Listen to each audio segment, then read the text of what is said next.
ചാമ്പയ്ക്ക പഴുത്ത് കിടക്കണണ്ട. ഇതേപോലെ ഒരിടത്തിൻ്റെ അങ്ങേയറ്റം ഇങ്ങേയറ്റം ഉണ്ട്. സ്ഥലം ഒരാളിന് ചെന്ന് നിൽക്കാൻ പറ്റണ സ്ഥലത്തൊക്കെ ഞാനിത് നട്ടിട്ടിട്ടുണ്ട്. ചാമ്പയ്ക്ക പല കളറിലുണ്ട് കേട്ടോ. തനി വെള്ളയുണ്ട്.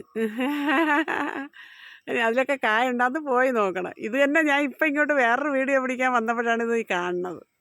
പിഞ്ച് നിൽക്കണ കണ്ടെന്നാൾ കേട്ടാ. അപ്പോൾ ഇതെല്ലാം നട്ടിടണം. നമുക്ക് വേണമെങ്കിൽ നമുക്ക് തിന്നാം, അല്ലെങ്കിൽ കിളികൾ തിന്നട്ടെന്നേ.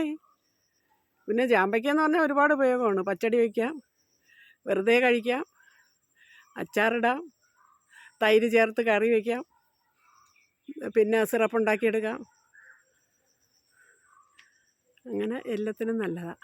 അതുകൊണ്ട് ആരും ഒന്നും പാഴാക്കി കളയണ്ട, പറിച്ചെടുക്കുക. കഴിഞ്ഞ പ്രാവശ്യത്തൊന്നും ഞാൻ പറിച്ചില്ല, കിളികൾ തിന്നു. ദേ ഒരു കൊല പഴുത്ത് നിന്ന് കിളികൾ തിന്ന്, അണ്ണാനും കിളികളും മയിലും ഒക്കെ തിന്ന്. കണ്ടില്ലേ? ഇതേപോലെ കൊച്ചു കൊച്ചു കൊലകളെല്ലാം ഇങ്ങനെ തന്നെ പോണത്. ചെറുതായാലും വലുതായാലും ഇങ്ങനെ തിന്നുകൊണ്ട് പോകും. അതുകൊണ്ടാണ് ഈ പക്ഷികൾ കൂടുതലും നമ്മളെ പുരയിടത്തിൽ വരണത്. നമ്മൾ അവിയു അതിൻ്റെ ഇടയ്ക്കൊരു കായ ഉണ്ട് കേട്ടോ. അതോ ഒരു മഞ്ഞക്കായ ഇനി നിൽക്കണം. ഇത് പച്ച കളറടിച്ച് നിൽക്കുമ്പോഴത്തേക്കും നമുക്ക് കാണാൻ പറ്റില്ലെന്നേ. വന്ന് നോക്കിയിട്ടൊക്കെ അങ്ങ് പോവും. ചിലപ്പോൾ പഴുത്ത് താഴെ വീഴും. ഇതോ ഒരു മഞ്ഞക്കായ നിൽക്കണണ്ട. ഇത് വെള്ള ചാമ്പയാണ് കേട്ടോ, വലിയ കായാണ്. ഇത് ഞാൻ ആടിന് തോല് വെട്ടിക്കൊണ്ടിട്ട് ഇവിടെ കൊണ്ട് കൊടുക്കുമായിരുന്നു. ഇവിടെ ആയിരുന്നു ആട്ടിൻ്റെ തൊഴുത്തിൽ. അപ്പോഴും ഞാൻ അതിൻ്റെ കമ്പ് ഒരെണ്ണം എടുത്ത് വെറുതെ അവിടെ ഒടിച്ച് വെച്ചതാണ്. ആ അടയ്ക്കേര മൂട്ട്, അതും അടയ്ക്കേര ചുവട്ടിൽ വേണമെന്നും പറഞ്ഞ് നട്ടതല്ല. അതിപ്പോൾ കിളിച്ചതാ വലുതായി. അതെ, പൂവും കായും ഒക്കെ പിടിക്കും കേട്ടോ. പെരയിടം നിറച്ച് കാടാണ് കേട്ടോ. എല്ലാം നട്ടിടണം. ഇത് ചിറ്റടുത്ത നല്ലതാണ്. നമുക്ക് കൊതുവിനെ ഒട്ടിക്കാൻ നല്ലതാണ്. വീട്ടിനകത്ത് ഇതിൻ്റെ ഇല ഒരു പിടി ഒടിച്ച് കൊണ്ടുപോയിട്ട് ഇടിച്ച് മടക്കി കെട്ടണം. കെട്ടിയിട്ട് ഇടിച്ച് ചതച്ച് വീട്ടിനകത്ത് വെച്ചാൽ നല്ല മണമാണ്.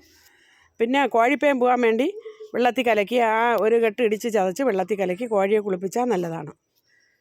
പിന്നെ അറിയാമല്ലോ, അങ്ങാടിക്കടയിലൊക്കെ ഇത് ഉപയോഗിക്കുന്നുണ്ട്. ജലദോഷത്തിന് തലയിൽ തിരുമാൻ പൊടി ഉണ്ടാക്കാൻ ഉപയോഗിക്കുന്നുണ്ട് ഇതിൻ്റെ കിഴങ്ങ്. എന്തായാലും നമ്മളെ വീട്ടിൽ നട്ട് പിടിപ്പിക്കണ നല്ലത് തന്നെ. ഇതിപ്പോൾ കാട് പോലെ ആയെന്നേ.